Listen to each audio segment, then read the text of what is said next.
You thought I would only be looking at British and Dutch trains in this series? Well, prepare for something slightly different today.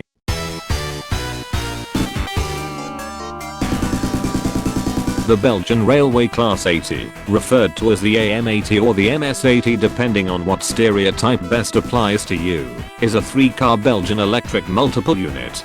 Built by La Brugiers et Nivelles from 1979 onwards, the Class 80 has been an important jack-of-all-trades electric train across the country for the past 41 years. Holy crap, these things are old. They can be seen serving places such as Brussels, Ghent, Ostend, Knock, Lick-Guillemins, St. Nicholas, The Pan, Maastricht, Antwerp, Leuven and technically Morocco to an extent, but good luck with me going down there to film one. So you should know the drill by now. Let's double down and take a look at what I think of this Belgian train overall. But first, let's have an introduction of the Belgian railway network.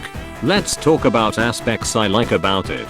The network itself is very expansive across the country, as you can see by the map, with around 85% of it being electrified. An impressive statistic that beats most European countries, except Luxembourg and Switzerland. Speaking of the former, Belgium's railway lines also have good connections to Luxembourg as well as its other neighboring countries of the Netherlands, France and Germany. Different voltage and safety systems are used in all those countries and such. Trains are usually equipped to deal before entering there, except for the Netherlands. More info later. Thanks to British influence and much like France, Belgian trains run on the left-hand side, with signalling allowing for trains to run on the opposite side. They also have 4 high-speed lines, one of which is used regularly by domestic intercity trains. Oh, and I like the livery of their trains. That's pretty much all I like, so now the bad bits. Graffiti Simulator 2018 is constantly played across all the trains in Belgium to the point where I'm willing to bet that 90% of all Belgian rolling stock are vandalized to some degree. It honestly took me back as to how bad it is, and sure, people will accuse me of cherry picking my footage and photographs, but my intentions here are to show just how bad it can get. Whether the Belgian railways will actually do something about it is anyone's guess.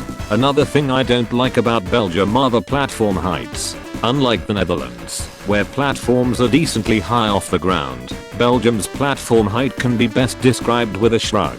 Some stations aren't too bad, whereas others are so low that you will take fall damage disembarking the train.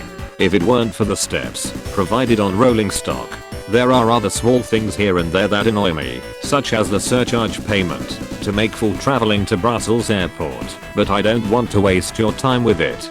Besides, we need to get back to looking at the Class 80 before I lose my train of thought anymore. So as I said earlier, the Class 80 is a jack-of-all-trades train, meaning it is capable of running different kinds of services. They can run intercity services such as the Antwerp to Ostend route, local services between Leuven and Hasselt, or even short peak hour trains to Genk.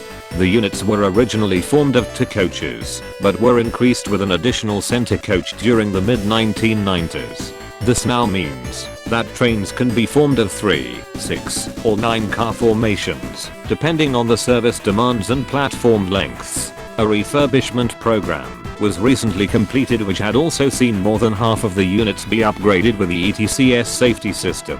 Very good indeed of them to do that, as ETCS is superior for a plethora of reasons. Speaking of safety systems, remember what I said about the Netherlands? Well, the Class 80 is one of a few Belgian trains that dips its toe into the Netherlands on the S43 Hasselt to Maastricht service.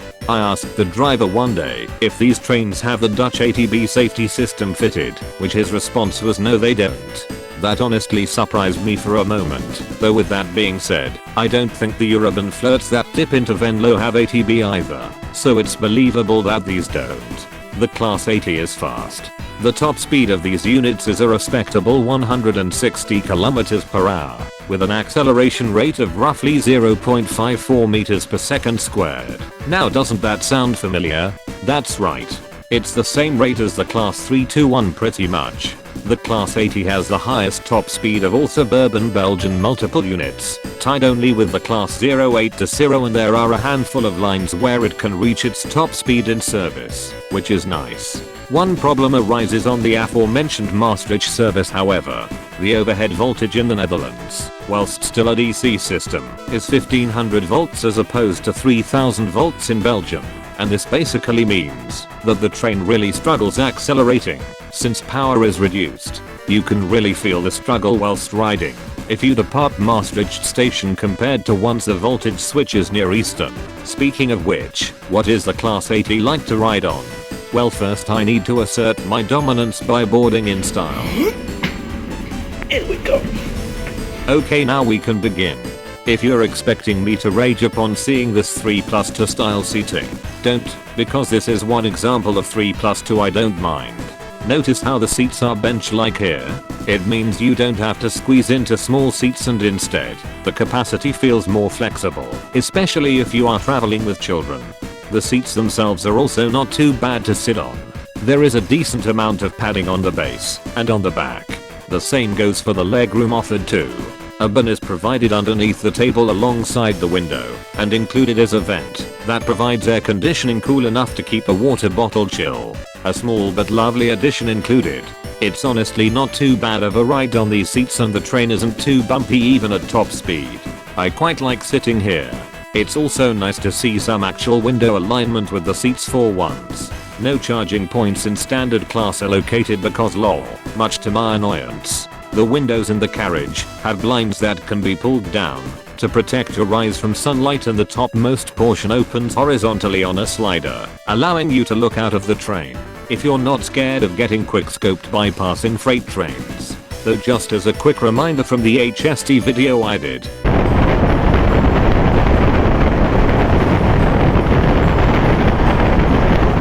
Visual scrolling displays are located in every coach along with automatic announcements with 100% accurate pronunciations of stations. The language will change depending on the region the train is running in. This change can even happen throughout a single journey, swapping from Dutch to French when leaving Eastern towards Liege for example. A section of first class is located in one of the driving coaches and I honestly don't understand the inclusion of first class on this unit or any other train in Belgium that doesn't run on the high-speed line. Whilst 2+2 seating is fine, and you do get seat sockets included at each seat, it really doesn't feel different enough to warrant its inclusion. To make matters worse, these 2+2 seats are present in the center coach, adding to its redundancy. Whilst we're here, I'll quickly show that the center coach has a section beside the toilet with a row of folding seats which can give enough space for a wheelchair, a tandem or crates filled with stolen goods. Very nice. The toilet on board is never mind, it's broken. Let's try another one. The onboard toilets on the Class 80 are oh damn it, this one is broken too. Well, there's a disabled toilet in the center coach, we could wait, that one is broken too. Okay, so rather embarrassingly I wasn't able to film the toilets on these trains. Either they were broken, occupied or I just forgot about it on the few times they were functional. So for the sake of comedy, I shall assume the Class 80's toilets look exactly like the ones on a Gulfstream G500 and move on without further questions.